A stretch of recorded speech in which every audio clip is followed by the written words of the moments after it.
To begin with, fill us in on Secretary Austin's visit to Africa and what he said about France pulling its forces out of Niger.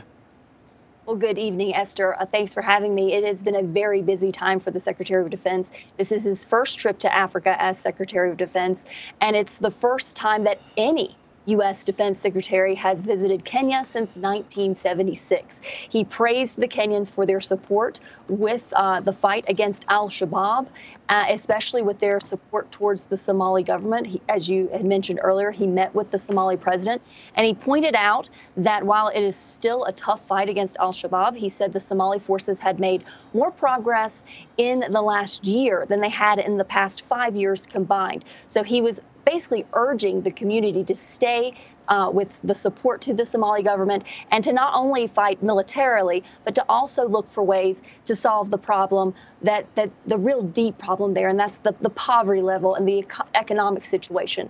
He turned to Niger as he was talking to reporters because France, as you know, has said they will pull out their forces by the end of the year. And so reporters asked him, is the U.S. going to follow that? And he said France can make their own decisions. But as for the United States, we still have our forces in Niger. There are about 1,000 U.S. forces in Niger. They have moved from the capital to a base in Agadez called Air Base 201. That's about 1,000 kilometers away.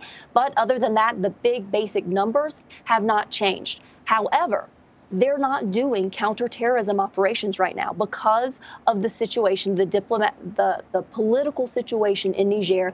U.S. military forces have stopped doing all counterterrorism missions with Nigerians. They are conducting intelligence, reconnaissance, and surveillance missions, but that is just for force protection of American forces. What more did Lloyd Austin discuss with his counterpart in Kenya, Aden Duale, and did they mention anything about Kenya's troops going to Haiti?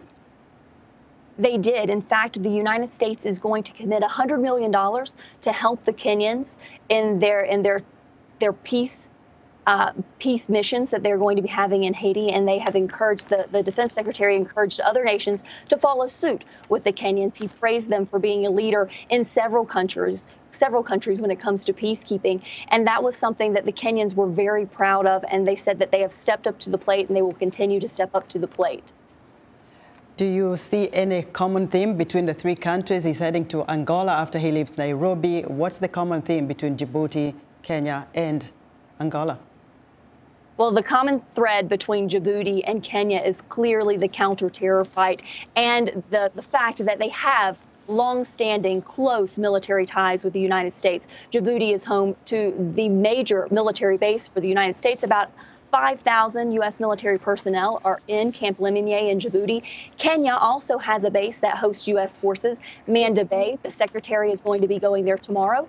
And Angola is a little different because Angola is where the United States is trying to create and build the military ties and the economic ties as well. He said that he was asked to go by Angolan leaders, and he's happy to go and start that conversation.